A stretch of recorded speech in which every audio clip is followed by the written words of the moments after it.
નમસ્કાર ખેડૂત મિત્રો, ખેડૂત સેવા ભાવતાલ યુટ્યુબ ચેનલમાં આપનું સ્વાગત છે। ન હોય તો ચેનલને સબસ્ક્રાઇબ કરી લો, બેલ આઇકનને પ્રેસ કરી દેજો ભૂલ્યા વગર, જેથી કરીને હવામાન વિડીયો તમને મળી રહે।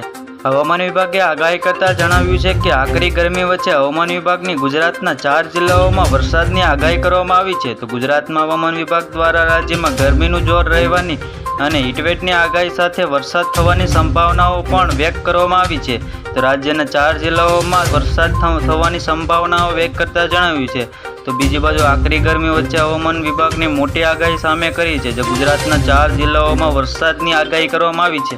તો ગુજરાતના હવામાન વિભાગ દ્વારા રાજ્યમાં ગરમી જોર વધવાની પણ આગાહી કરતા જણાવ્યું છે અને હીટવેવની આગાહી પણ સામે કરતા જણાવ્યું છે। સંભાવના પણ વ્યક્ત કરવામાં આવી છે। તો રાજ્યમાં 4 જિલ્લાઓમાં વરસાદની સંભાવનાઓ વ્યક્ત કરતા જણાવ્યું છે। આકરી ગરમી વચ્ચે વરસાદ થવાની પણ સંભાવનાઓ છે।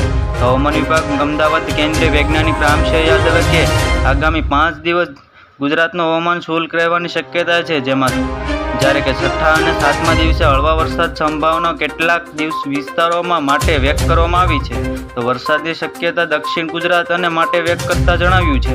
તો હવામાન વિભાગે મોટી આગાહી કરતા જણાવ્યું છે અને રામશેહ યાદવે એવું પણ કહ્યું છે કે હવામાન વિસ્તારોમાં વ્યક્ત કરવામાં આવી છે વરસાદ શક્યતા છે કે ગુજરાતમાં વ્યક્ત કરવામાં આવી છે। તો વરસાદ સંભાવના કેટલાક જિલ્લાઓમાં વ્યક્ત કરવામાં આવી છે। તો વરસાદની શક્યતા છે જે હળવા વરસાદની સંભાવના છે, જેમાં છોટાઉદેપુર, નર્મદા, તાપી અને ડાંગમાં સમાવેશ થાય છે। તો હળવા વરસાદની શક્યતા પણ છે। રાજ્યમાં આકરી ગરમી વચ્ચે સંભાવના છે, જેમાં કે હળવા વરસાદની સંભાવના છે કે છોટાઉદેપુર, નર્મદા, તાપી, ડાંગ સમાવેશ થાય છે, જેમાં ભાવનગર સામેલ થાય છે અને 7 અને 8 મેને 2 દિવસો હીટવેવની સંભાવનાઓ પણ રહેવાની શક્યતા છે, જેમાં હળવા વરસાદની પણ આગાહી કરતા જણાવ્યું છે। આકરી ગરમી છે જેમાં કે કેટલાક વિસ્તારોમાં હીટવેવની પણ શક્યતા છે, જેમાં દીવ અને ભાવનગર સમાવેશ થાય છે અને આગામી આગાહીકાર 7 અને 8 મેને બાદ દિવસોમાં હીટવેવની રહેવાની શક્યતા છે, જેમાં સૌથી મોટી આગાહી સામે કરતા જણાવ્યું છે।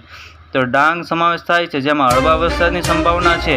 ગુજરાતમાં દરિયાકાંઠા વિસ્તારોમાં ગરમી સાથે બફારાની સ્થિતિ પણ જોવા મળવાની શક્યતા છે, આગામી દિવસોમાં રહેવાની શક્યતા છે। જે મહત્તમ તાપમાનની વાત કરવામાં આવે તો દિવસોમાં કોઈ પણ મોટો ફેરફાર થવાનો નથી, જ્યારે કે અમદાવાદમાં મહત્તમ તાપમાન 41.2 અને ગાંધીનગરમાં 40.6 ડિગ્રી નોંધાયું હતું। આજે ગાંધીનગરમાં અમદાવાદમાં તાપમાનની વાત કરવામાં આવે તો 42 ડિગ્રી જવાની સંભાવના છે, જે સૌથી મોટા સમાચાર મળી આવ્યા છે અને આંબાલાલ પટેલે પણ સૌથી મોટી આગાહી કરતા જણાવ્યું છે કે આગામી દિવસો દરમિયાન વરસાદ થવાની સંભાવનાઓ છે।